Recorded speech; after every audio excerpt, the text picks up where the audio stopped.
The other day I did a video and I mentioned that we only have one scout. I think I may have found another one. Well, I say I found another one. I think he may have found us. Coming up is a video from Daniel. Excellent video.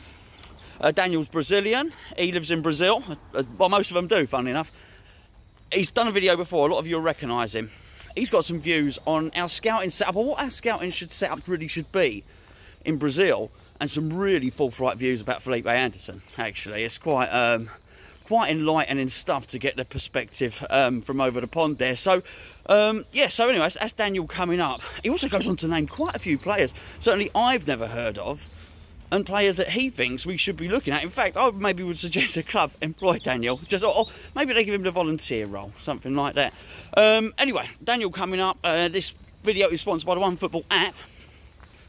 Link is in the description below. So as when we don't sign anybody, you can just keep checking every day, can't you, really? Anyway, over to you, Daniel, and thank you very much for sending the video in, mate.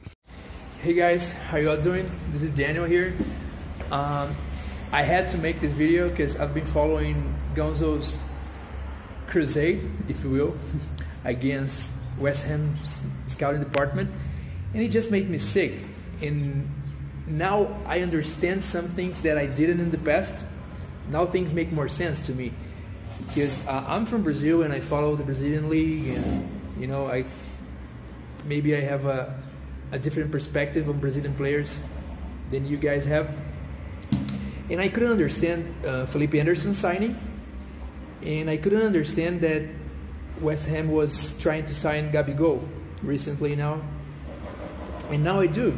Now I do. It's because we have no scouts. Really. It's so amateur. It's so lazy. This is embarrassing, really. This is embarrassing. And so let's talk about these two things. These two signings, or, well, we didn't sign Gabigol, luckily. But anyways, Felipe Anderson. I think we all know by now he's not a very good player, right? I think this is not a secret anymore. And he never was. He never was. When I found out West Ham had paid £35 million for him, I was so upset I couldn't believe it. Because at that time, and still we do, but in the Brazilian National League, we have better players than him that cost like a third of his price. And I'm gonna mention one. His name is Everton. He plays for Grêmio.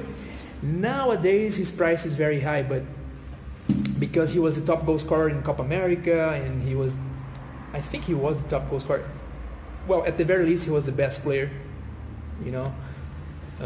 And now his price is higher. But anyways, at the time, he would have cost us 15 million pounds, I think, 20 tops, which is about half what we paid for Felipe Anderson. And he's a much better player. Well, there's a reason why he's in the Brazilian national team and Felipe Anderson isn't.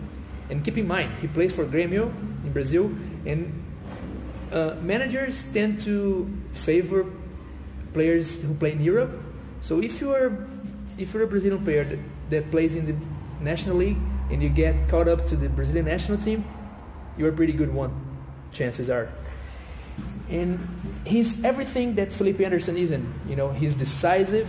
He actually shoots the ball every once in a while, which Felipe Anderson doesn't. He actually tries to score.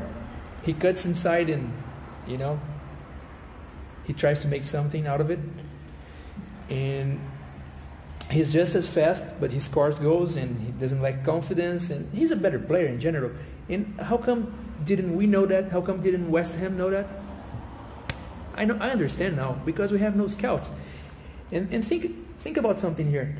If West Ham, well, it's a big problem enough that we have no scouts, but just by not having scouts in Brazil or Argentina, if a club doesn't, this club is doomed, really. It's hopeless, because these are the two countries that you can sign 80 million pound talent for 20 million. You know, keep in mind, we paid 10 million pounds for a Jetty, 10 million pounds for that guy. You know, with 10 million pounds, you come to Brazil and you can buy some very, very good players. I can name lots. I can name lots of it. Okay, let's name some. Let's name some. I'm gonna give you some names here. Walter Kahneman. He's a center back for Grêmio. He's regarded as, he's supposed to be better than Balbuena, you know, and he supposedly cost the same. Why are we playing Creswell as a, you know, we're playing 3 in the back now with Creswell as a center, you know, center back? If we can sign Walter Kahneman for £5 million, it doesn't add up. It doesn't add up, you know. I'm not saying he's a magnificent player, but for £5 million, we'd be better off, you know, selecting him ahead of Aaron Creswell as a center back.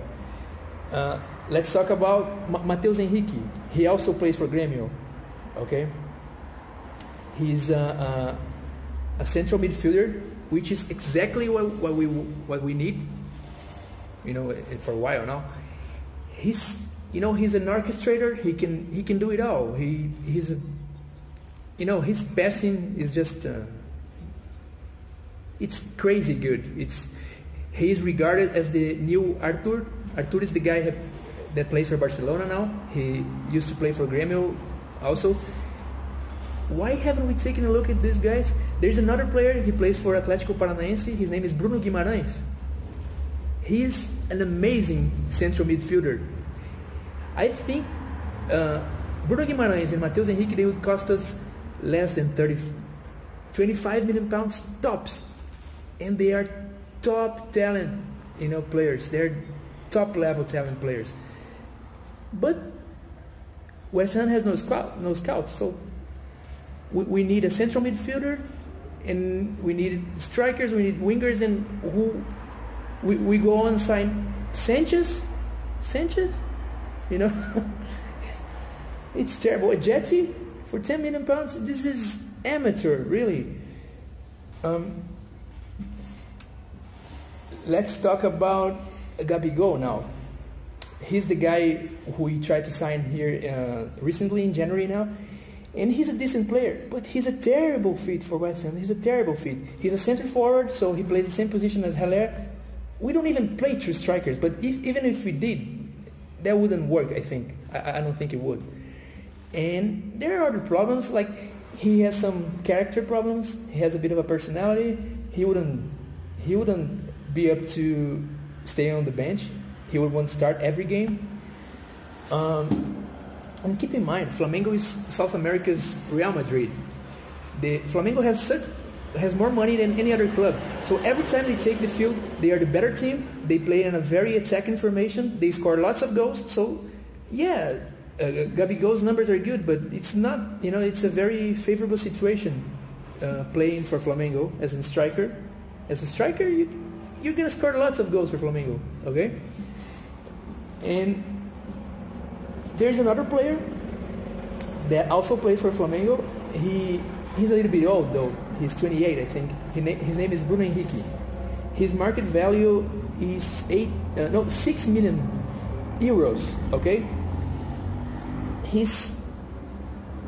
I think that there are 2 very good players in Brazil these days, which is Bruno Henrique and Everton. I'm talking about the players that play in the Brazilian league. Okay, those 2, they are part of the Brazilian national team, or they have been, and Everton still is. I'm not sure about Bruno Henrique, I don't remember, but it doesn't matter. He's such a good player. He's a better player than Gabigol. He's so much better than Felipe Anderson, and his market value is 6 million euros.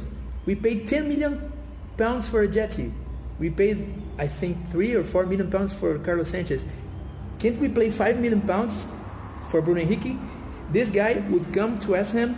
He would start day 1, and I think he would be the best player for West Ham, if not the best, a top 3 player for us. 5 million pounds, and we're going after Gabigol, the guy that plays the same position as Haller, the guy who he's not as talented as Bruno Henrique, okay? That's for sure. So I don't understand. I'm really upset. I think this is hopeless, really, because if you're in a club that doesn't have, if a club doesn't want to pay for the scouting department, a club that has only one scout, and they have no knowledge of players, they have no, like I said before, if you're the 18th, I think, right, we're in the top 20 of the richest clubs in Europe, and we don't scout South America, where the talent is great and the price is cheap. What are we doing? This is hopeless. This is lazy. This is a disaster, really. This is I have no words for it. I just think that the future doesn't look bright for us, and I hope something happens and we can change that, but it doesn't look good, right? It doesn't look good. I'd just like to add something here. When I said things like, oh, we should have signed Everton instead of Felipe Anderson because Everton's a much better player, it's not me talking as an expert, because I'm not. It's just common knowledge.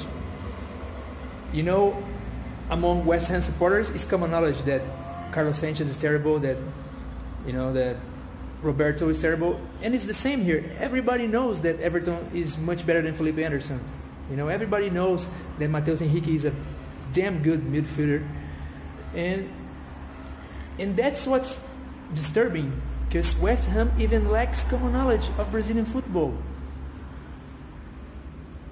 You see how bad this is?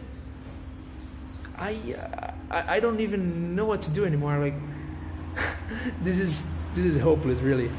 Maybe we all should become scouts and make a short list together and give it to West Ham, because, well, that's much better than whatever they're doing. But jokes aside, it's terrible. We're screwed.